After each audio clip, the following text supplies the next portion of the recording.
Queridos, temos passados aí por dias, por tempos difíceis. Isso tem sido óbvio e claro nas nossas vidas.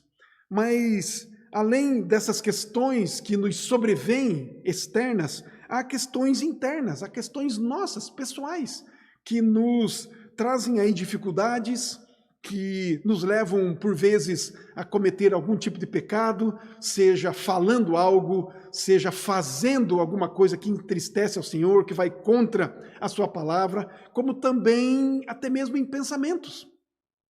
Por isso é de grande importância, de suma importância, nós confessarmos os nossos pecados.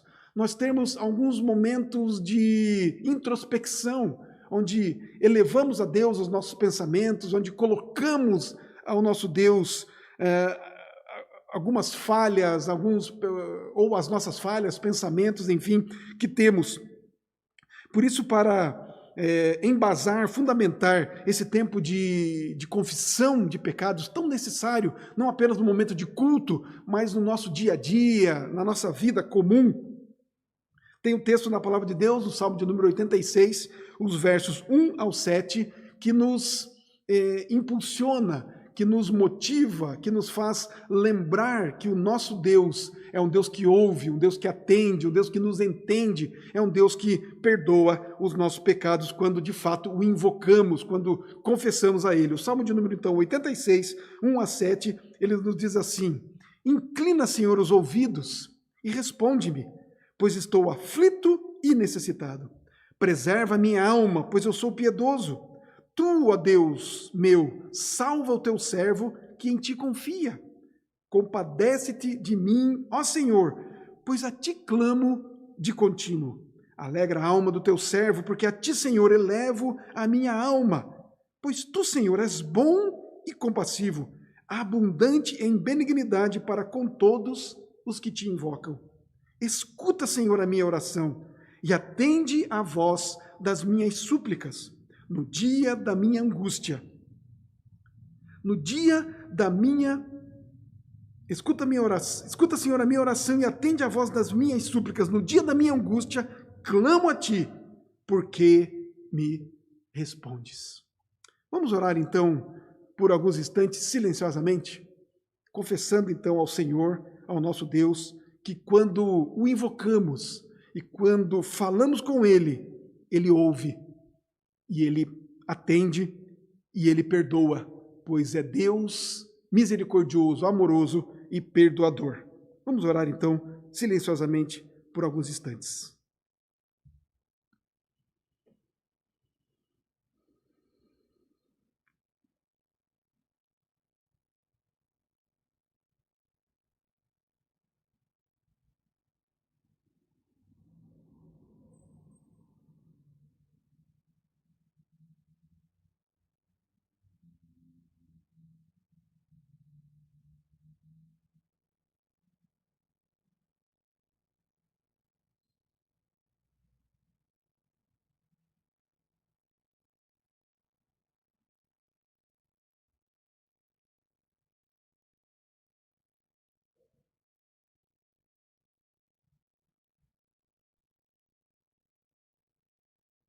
Senhor nosso Deus e Pai, nós somos imensamente gratos ao Senhor pelo perdão dos pecados que o Senhor confere a todo aquele que invoca o Senhor, todo aquele que crê na Tua graça, no Teu perdão, crê na pessoa maravilhosa do Seu Filho Jesus Cristo, que intercede por nós, que cuida, ó Deus, da nossa alma, que cuida do nosso ser.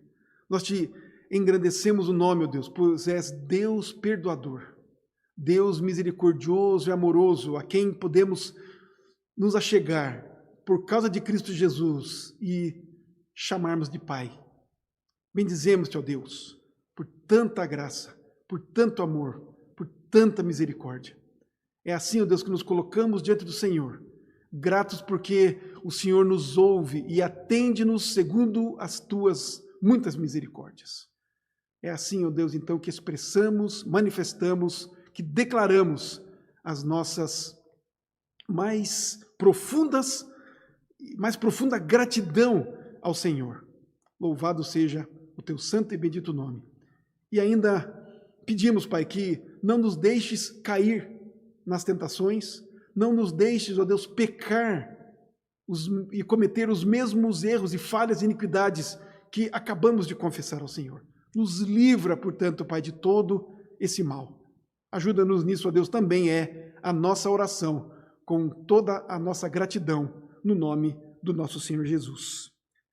Amém. Amém, queridos. Hoje nós vamos olhar um texto da Palavra de Deus muito conhecido e que, de fato, tem uma profundidade, assim, extrema. É algo que poucas vezes, creio, paramos para pensar nele, para pensar nessas palavras. É o texto de Filipenses capítulo 1, o verso de número 21. Paulo, quando escreveu aos crentes lá de Filipos, ele disse estas palavras aqui, que então nos dizem assim, Filipenses 1, 21, porquanto para mim o viver é Cristo e o morrer é lucro. Vamos orar mais uma vez? Pai, obrigado pela tua palavra, pois ela é penetrante, ela de fato revela quem o Senhor é, como também mostra para nós como devemos viver. Isso é demonstração do seu cuidado para com o teu povo, e nós te bendizemos por isso.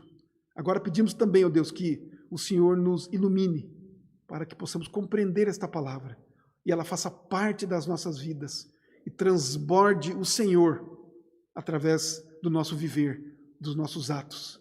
Ajuda-nos nisso, ó Deus, pois somos carentes de compreender a tua palavra, tomarmos posse dela e vivermos de acordo com ela, e assim o mundo, assim tantos outros poderão conhecer o teu amor, o teu poder, a tua graça, a tua bendita salvação em Cristo Jesus.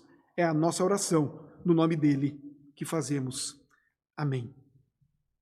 Porquanto para mim o viver é Cristo e o morrer é lucro. Nós estamos diante aqui, queridos, de uma das declarações mais sublimes e que causa um dos maiores impactos aqui nas Escrituras. Palavras estas ditas por um servo de Deus, o apóstolo Paulo. Por isso nós vamos, por um lado, analisar aqui este verso, pela ótica da experiência deste apóstolo.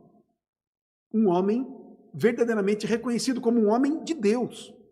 Mas, por outro lado, nós seremos levados a julgar a nossa própria vida, a avaliar a nossa própria experiência com esse mesmo Deus, o Deus de Paulo, o Deus e Pai do nosso Senhor e Salvador Jesus Cristo.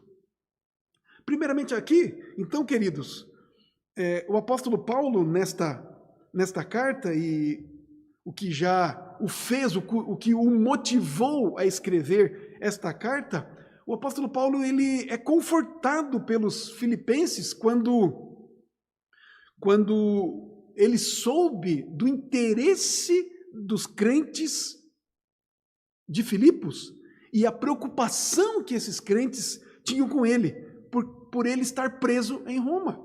Eles ficaram preocupados e se interessaram por Paulo em, de fato, saber, em se comover, a empatia que tinham para com Paulo, o amor que tinham para com ele, e a ponto de se preocuparem tanto com ele por saberem que ele estava preso em Roma.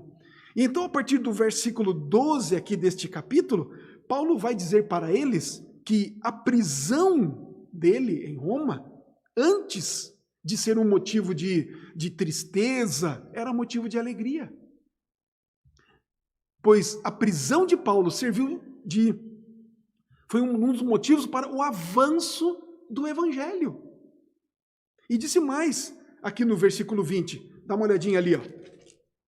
Segundo a minha ardente expectativa e esperança de que em nada serei envergonhado, antes, com toda a ousadia, como sempre, também agora será Cristo engrandecido no meu corpo, quer pela vida, quer pela morte. Ele diz aqui, então, que o que mais importava para ele era ver Cristo engrandecido no seu corpo. Quer ele fosse libertado para a vida, quer ele fosse libertado para a morte. E depois disso é que ele diz isso, então, porquanto para mim o viver é Cristo e o morrer é lucro. Este, portanto, queridos, é o contexto da nossa exposição nesta manhã. Paulo quer dizer, então, assim, queridos, que tanto faz se ele for condenado à morte ou se ele vai continuar vivendo. As duas possibilidades para ele são igualmente reais, não é? E ele não sabe qual vai ser, mas ele diz, para mim está tudo bem. Para mim o viver é Cristo e o morrer é lucro. Ele não está preocupado, queridos, por isso ele pode dizer isso. E então ele vai passar a desenvolver isso um pouco mais. E no restante do capítulo vocês poderão dar uma olhada depois. Porque se ele fosse expressar a sua preferência pessoal, seria morrer. Mas por causa dos filipenses, é melhor ele viver. Vamos dar uma olhadinha aqui, então, na sequência do texto, até o verso 26, pelo menos? O 21, ele diz isso, né? Porquanto para mim o viver é Cristo e o morrer é lucro. Entretanto, é o 22. Se o viver na carne traz fruto para o meu trabalho, já não sei o que hei de escolher. Ora, de um e outro lado estou constrangido, tendo o desejo de partir e estar com Cristo, o que é incomparavelmente melhor. Mas por vossa causa é mais necessário permanecer na carne. E convencido disto estou certo, de que ficarei e permanecerei com todos vós, para o vosso progresso e gozo da fé, a fim de que aumente, quanto a mim, o motivo de vos gloriardes em Cristo Jesus, pela minha presença de novo convosco. Que espetáculo isso! Que declaração profunda! Que explicação, não é? Que desenvolvimento do que ele disse, para mim viver é Cristo e morrer é lucro. Qual era o motivo disso? Qual era a razão dele dizer estas palavras? Ele explica aqui, então, nesses versos. Para Paulo, eu creio que para nós também, se estivéssemos agora no céu, ou se fôssemos agora para o céu, sem as lutas, sem as dificuldades, sem as tristezas, sem as doenças, sem, enfim, as inimizades, sem, enfim, as agruras deste mundo mau, não seria muito melhor estarmos no céu sem nada dessas coisas? Pelo contrário. Mas Paulo diz isto, não é? Já que é para o progresso de vocês, já que a minha presença deve trazer a vocês maior ainda conhecimento de Deus, maior da parte de vocês uma atitude de gloriar-se em Deus e de glorificar a Deus, então eu fico. Então eu prefiro ficar, Deus é quem sabe, mas então eu me ponho desta maneira diante de tudo o que está acontecendo ou de tudo que estaria por vir. Então essa declaração especial de Paulo é nela que nós vamos nos ater nesta manhã. Para mim, o viver é Cristo. Então, a pergunta que devemos fazer é esta: qual é o significado da vida? O que é, de fato, então, viver de verdade, queridos? O que é a vida? Mas, queridos, mais do que saber o significado da vida, com certeza estamos diante de um dos mais profundos testes da nossa profissão de fé cristã. Somos tentados, queridos, muitas vezes, quando estamos diante de certas declarações bíblicas como estas, a olharmos apenas para a vida dos personagens bíblicos, não é? Olharmos apenas para a experiência pessoal deles. Nós somos muitas vezes tentados a isso. Olhamos apenas para o que aconteceu com Davi, com Pedro, com Paulo e às vezes até com Jesus, apenas para os acontecimentos, para as experiências que eles tiveram. E é verdade, queridos, que esse texto, de fato, em primeiro lugar, fala a respeito de uma experiência particular do apóstolo Paulo. Mas o que é verdade com relação ao apóstolo Paulo é toda a verdade com relação a nós também, cristãos, a todos os demais cristãos. Porque conforme nós vimos até mesmo há pouco tempo lá na carta de Paulo a Tito, bem no comecinho da exposição que fizemos, a fé que recebemos não é diferente da fé que Paulo, Pedro, Davi ou outro cristão, personagem bíblico, a própria Maria, Ruth, Esther, enfim, receberam. A mesma fé. Porque esta fé que recebemos é dada pelo próprio Deus. A fé que Paulo recebeu, que outros personagens bíblicos receberam, é a mesma fé que nós recebemos. Não há diferença. Assim, a pergunta que nós precisamos responder hoje é esta. Nós podemos dizer honestamente, como Paulo, que para nós o viver é Cristo? Será isso verdade também para nós? Primeiro, então, nós vamos analisar esta palavra de Paulo sob esta ótica, a ótica do próprio apóstolo. E depois nós vamos aplicá-la a nós mesmos, a cada um de nós, como cristãos que somos. Como nós já sabemos, o apóstolo Paulo estava preso, aguardando um julgamento. Então, ele diz que talvez aí poderia viver por mais uns 20, 30 anos, ou ele poderia morrer no dia seguinte, a depender do resultado do julgamento. Ele poderia ser liberto, ou ele poderia ser julgado e morto, condenado à morte. Mas o que nos impressiona aqui é que a consequência para Paulo é a mesma. Para ele não importava se ele continuaria vivo ou se ele morreria. Pois para ele o que verdadeiramente importava é Cristo. Pois Cristo significa viver, e viver é Cristo. Então, queridos, a questão vital para todos nós é saber se nós podemos dizer o mesmo. E Paulo aqui faz uma distinção fundamental entre os que são cristãos e os que não são cristãos. E aquilo que caracteriza o cristão é que, para o cristão, o viver é Cristo. Então, qual é? O que é a vida, então? O que é viver, queridos irmãos e irmãs? O que é viver? Talvez, então, uma boa maneira de nós compreendermos isso é nós considerarmos o que algumas pessoas responderiam a essa pergunta. Como que as pessoas, como que o mundo, como que todas as pessoas, ou pelo menos a maioria delas, dizem a respeito do que é a vida, do que é viver.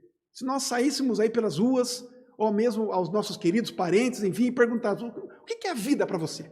O que é viver para você? O que é que você entende sobre isso? Como é que você considera essa coisa, essa questão?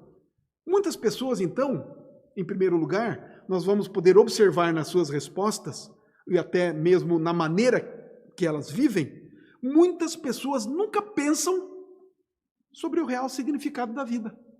Pessoas que não pensam sobre isso. A vida para essas pessoas significa apenas a existência. Uma espécie de condição animal. Vive por instinto, vamos dizer assim. Estão aí vivendo. Vivem o dia a dia, comendo, bebendo, sem que venha à mente o que significa de fato viver. Vivendo. Vão passando os dias. Há gente assim ou não? Mas há outro tipo de gente que diz assim, que vão um pouquinho mais além dessa questão. Vamos comer, beber e se alegrar. É aquela pessoa que tem a vida centrada no prazer, na satisfação pessoal. Se eu estou bem, se eu estou satisfeito, se o meu prazer está sendo satisfeito, então estou bem, estou vivendo, não é? Ou seja, comer, beber, dançar, se divertir, ou até mesmo alguma realização, seja pessoal, seja no trabalho, enfim, qualquer outra coisa. Isso é o que nós podemos chamar de hedonismo nos nossos dias. Ou seja, é o prazer a qualquer custo. Eu vivo pelo prazer. Deixo para trás qualquer outra coisa, pois para essas pessoas, a vida significa uma oportunidade do prazer, já, agora. Qualquer tipo de prazer, não é? Seja uma viagem, seja estar com amigos, seja até mesmo o trabalho. Muitas vezes tem gente que tem, não é? O prazer no trabalho, ou enfim, adquirir riquezas, o prazer, satisfazer-se pelo prazer imediato, é o agora. Para eles, para muitos desses, isso é viver, isso é vida, isso que significa a vida. Mas também podemos descrever que há uma outra visão ainda, uma visão de vida da maioria das pessoas nos nossos dias, e até de muitos que se dizem cristãos.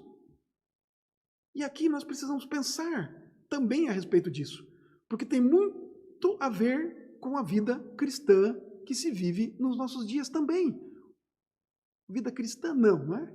Cristãos pensam assim, vivem assim, muitas vezes, e temos que avaliar, analisar, se a nossa vida também não está desta maneira. Então, essa é a pergunta. O que é viver a vida para nós? Para mim, para você? Quais são as nossas expectativas nesta vida?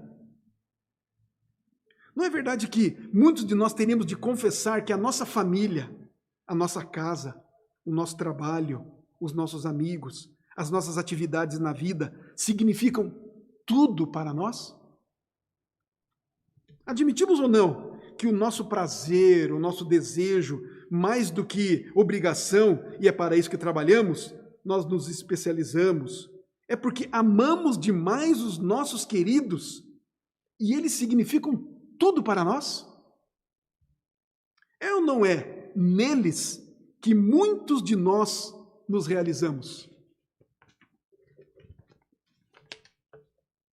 Não é isso que acontece muitas vezes conosco? Vemos até cristãos fazendo isso. Colocamos tudo, todo o significado da nossa vida nas pessoas, quer seja no esposo ou na esposa, no filho, quer seja num pai, na mãe, enfim. Mas essas coisas de fato são preciosas para nós.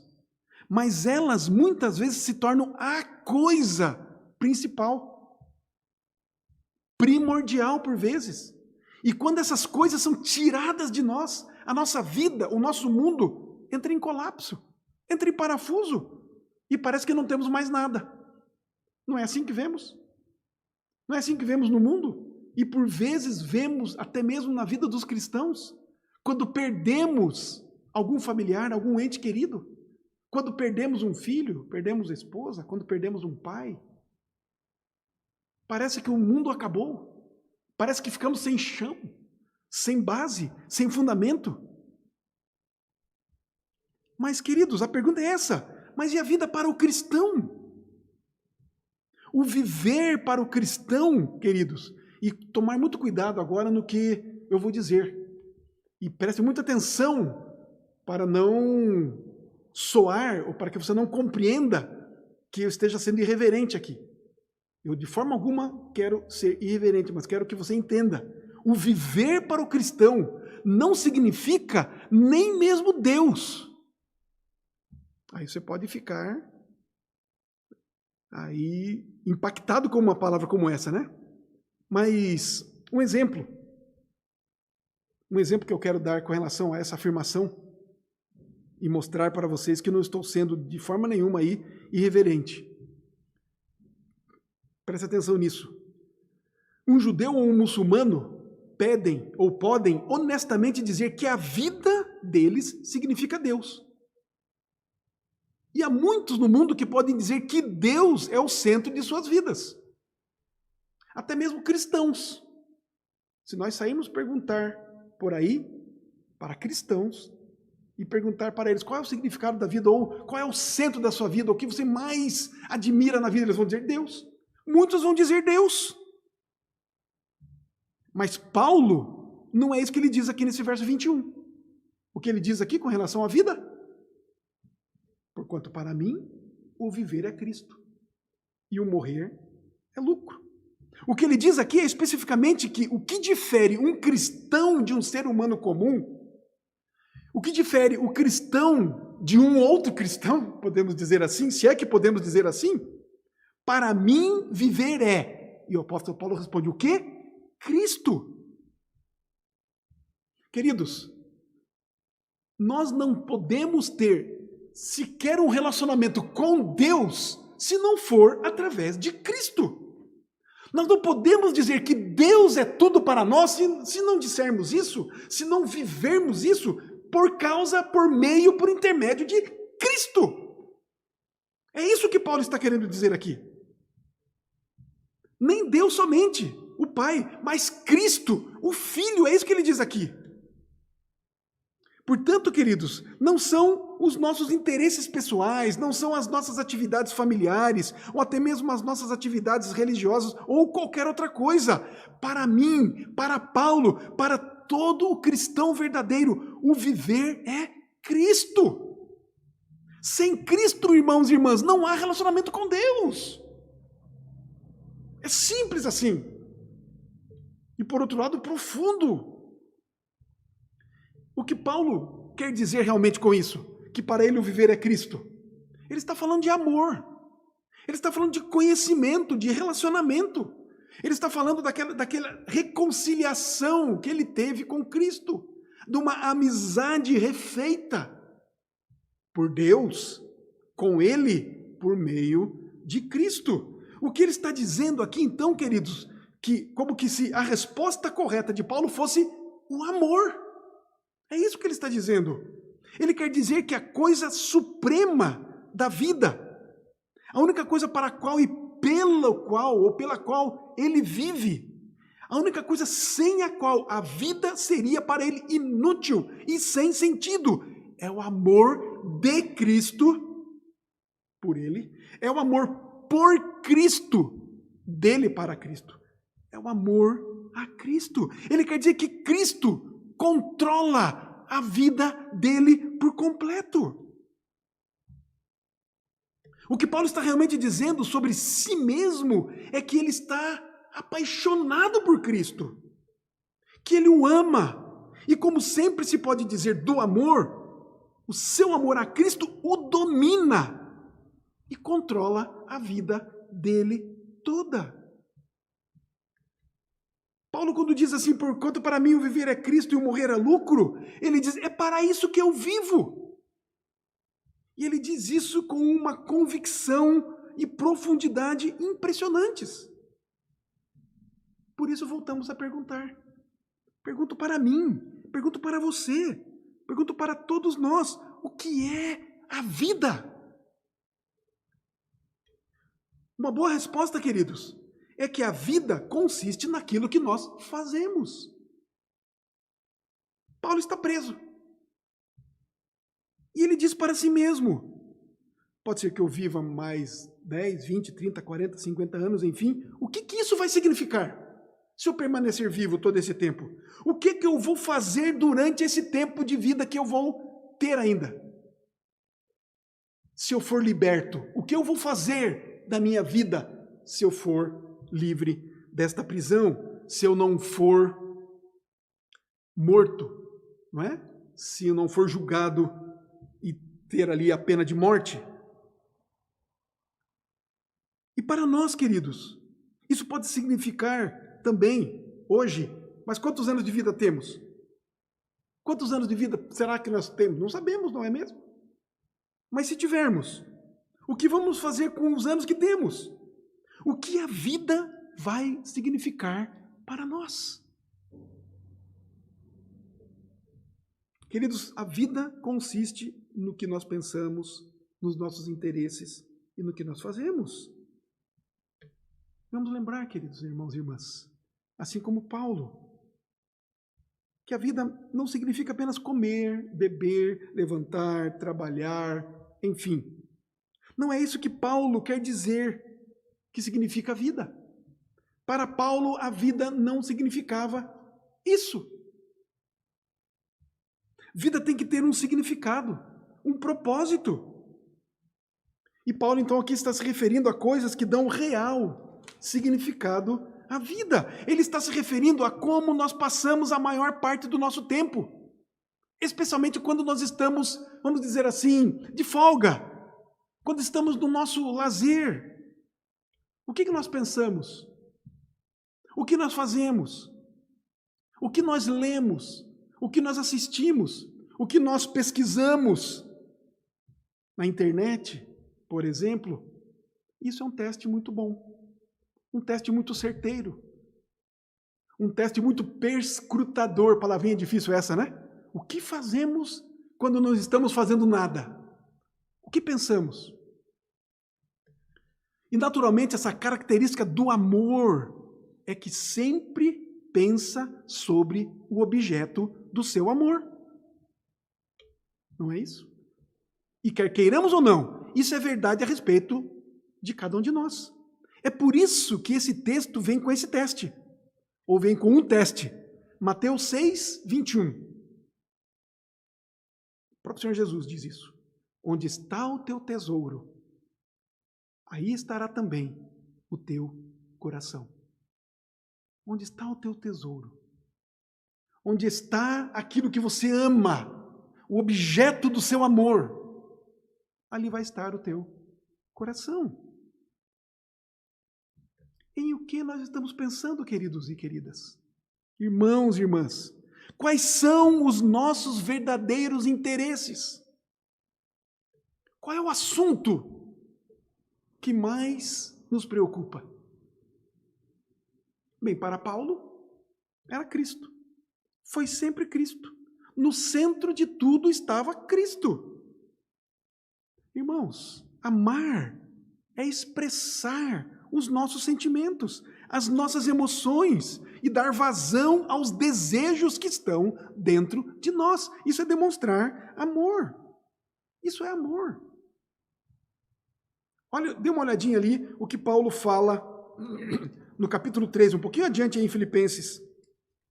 Capítulo 3, olha o verso 10. Olha qual era o desejo de Cristo. Para o conhecer, o desejo de Paulo, né? Para o conhecer e o poder da sua ressurreição e a comunhão dos seus sofrimentos, conformando-me com ele na sua morte. Esse era o desejo de Paulo. Era conhecer melhor a Cristo. Era amar mais a Cristo. Era isso que ele desejava, ansiava. Ele tem esse sentimento, essa motivação, esse impulso. Toda essa emoção de Paulo, todo esse viver de Paulo estava centrado em Cristo. Para mim, o viver. É isso que ele diz. É Cristo. Mas, na prática, o que Paulo vai dizer é o seguinte, mais ou menos assim, depois do que aconteceu com ele no caminho de Damasco, ele disse que passou todo o tempo pregando o evangelho do Senhor Jesus, o evangelho da salvação. Por isso ele também tinha a esperança de ser liberto e estar ou ficar com os filipenses e dizer-lhe mais e pregar para eles mais sobre a pessoa de Cristo. Os desejos na prática de Paulo era esta: vou fazer tudo para tornar o seu nome glorioso e grandioso. Vou falar às pessoas sobre Cristo. Vou tentar conduzi-las, levá-la a crerem nele.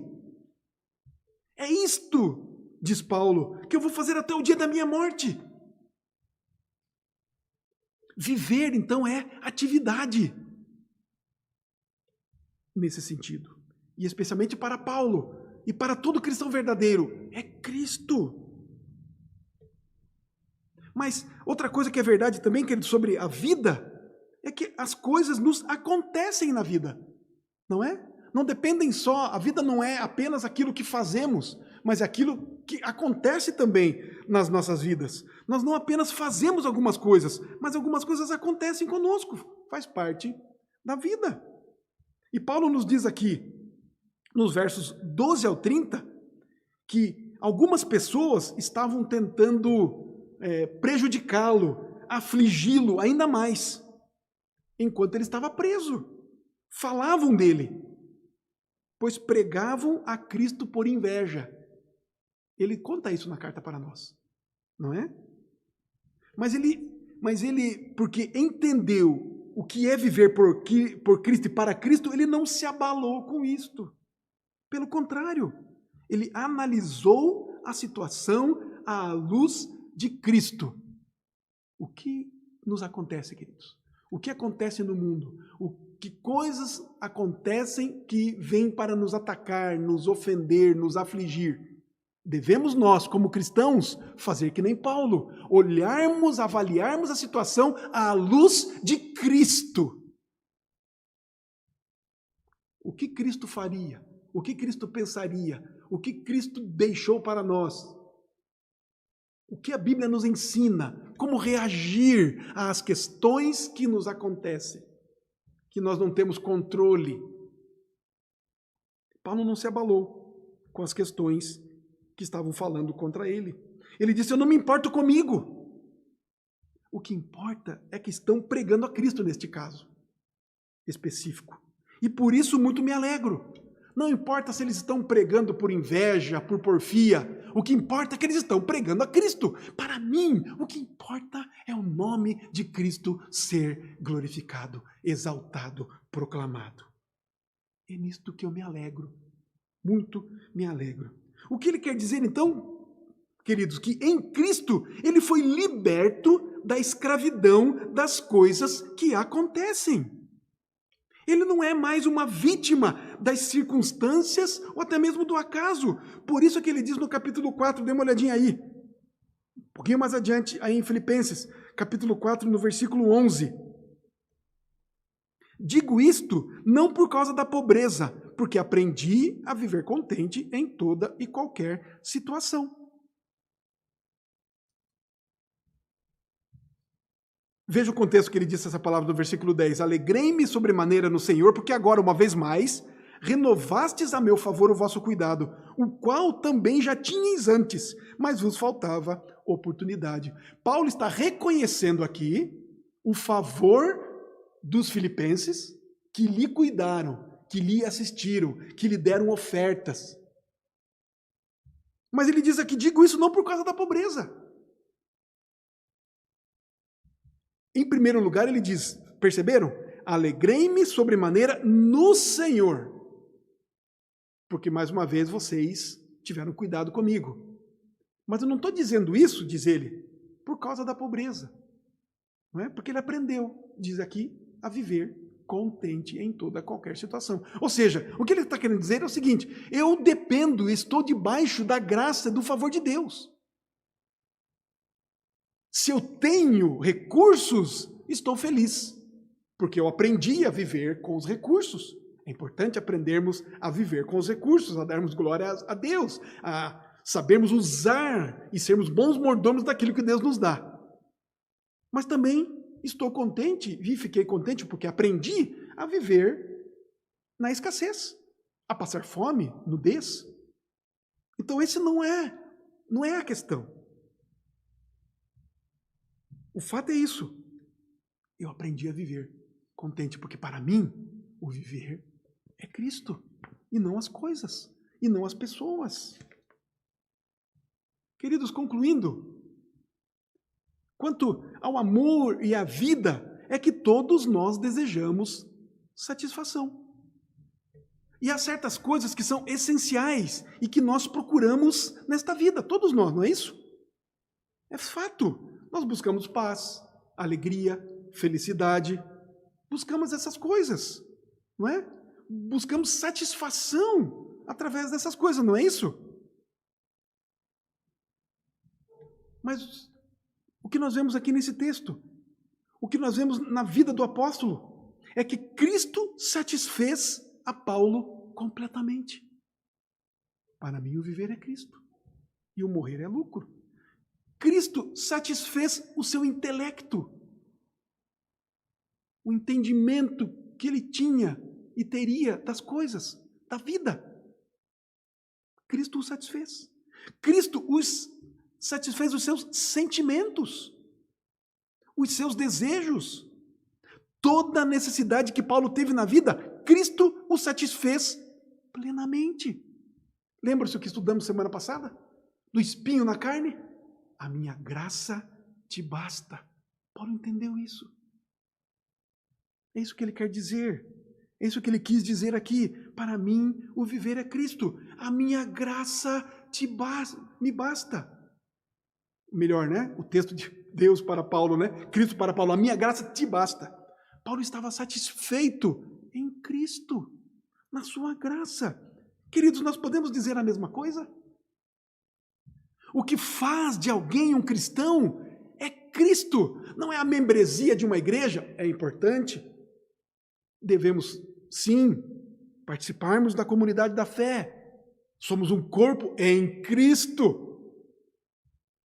O que faz, portanto, um cristão é Cristo. O viver para o cristão deve ser Cristo em toda a sua plenitude. Olha, ainda mais um pouquinho aqui em Filipenses capítulo 3, os versos 7 ao 11. Filipenses 3, 7 ao 11. Olha que o apóstolo registra aqui, revela aqui. Mas o que para mim era lucro, agora falando das coisas terrenas, isto considerei perda por causa de Cristo. Sim, deveras considero tudo como perda por causa da sublimidade do conhecimento de Cristo Jesus. E aqui, conhecimento nós sabemos que é relacionamento, amor a Cristo Jesus. Por causa, então, não é? Do conhecimento de Cristo Jesus, meu Senhor, por amor do qual perdi todas as coisas e as considero como refúgio para ganhar a Cristo e ser achado nele, não tendo justiça própria que procede de lei, senão a que é mediante a fé em Cristo, a justiça que procede de Deus, baseada na fé, para o conhecer e o poder da sua ressurreição e a comunhão dos seus sofrimentos, conformando-me com ele na sua morte, para de algum modo alcançar a ressurreição dos mortos. Queridos, pergunto mais uma vez, a vida para nós é Cristo? O conde de Zinzendorf, um cristão morávio que foi contemporâneo de John Wesley, certa vez ele disse assim: tenho uma só paixão, Ele, e somente Ele. Parece-nos que parafraseou o que Paulo disse aqui.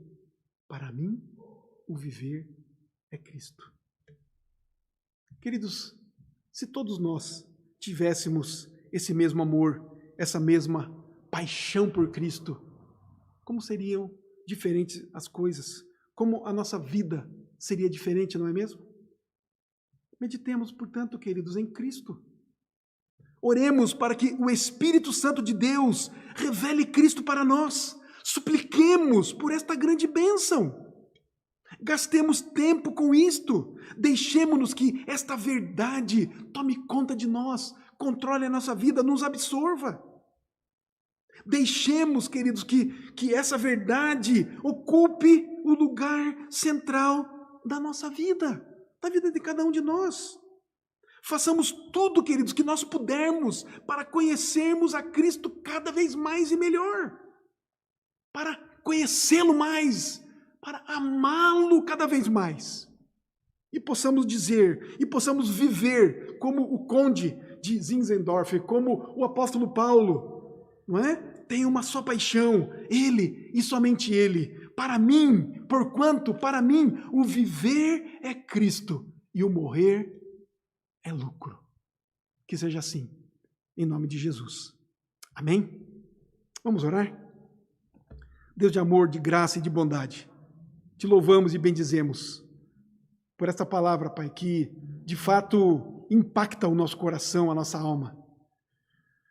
Pedimos ao Senhor, Pai, que faça ser também verdade na nossa vida, nas nossas vidas, como foi na vida do teu servo do passado. Que para nós, Deus amado, o viver seja de fato Cristo. E se morrermos, lucro. Faça assim, Pai, que entendamos e compreendamos o verdadeiro sentido e significado da vida, que é Cristo Jesus. Faz assim, ó Deus, conosco. Porque sendo assim, as demais coisas não nos preocuparão, não nos atormentarão, não estaremos ansiosos por coisa alguma, porque estaremos buscando o reino do Senhor, porque estaremos vivendo Cristo, verdadeiramente, unicamente Cristo. Que seja assim, ó Deus, hoje, na semana, que seja assim nas nossas vidas, para a nossa alegria, para a glória do Teu nome, para a nossa satisfação. Esta é a nossa oração, no nome santo, precioso e poderoso, o nome do nosso Senhor Jesus. Amém.